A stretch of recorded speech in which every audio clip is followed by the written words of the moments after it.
Yango, une application de covoiturage téléchargeable gratuitement qui séduit un nombre sans cesse croissant de Camerounais. Donc vous êtes là dans 5 minutes alors. Ils sont des milliers comme Ozira à avoir adopté Yango, une sorte de Uber, filiale du puissant moteur de recherche russe Yandex, pour leurs déplacements quotidiens. Autour de moi, je vois que beaucoup d'autres personnes utilisent cette application. Yango m'a beaucoup impressionné. J'ai regardé les prix, j'ai regardé le confort et je me suis dit, Ozira, écoute, voilà ton nouveau moyen de transport.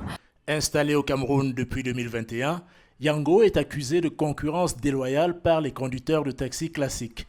Une accusation qui a poussé les autorités camerounaises à suspendre les activités de la compagnie russe depuis le 6 février 2023, laquelle est sommée de constituer un siège, une succursale, un bureau, une représentation ou une co-entreprise au Cameroun et surtout de s'immatriculer auprès de l'administration fiscale.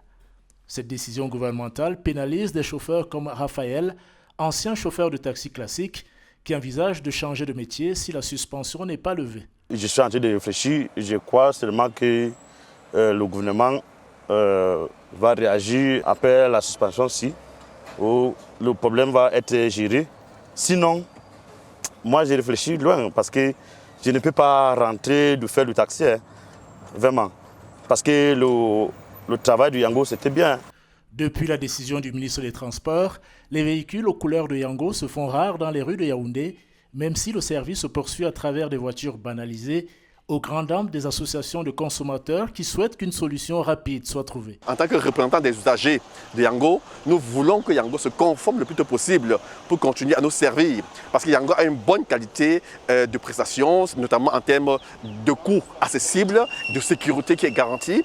En attendant, les négociations sont en cours entre les responsables de Yango et le ministère camerounais des Transports pour tenter de lever la mesure de suspension qui frappe l'application russe.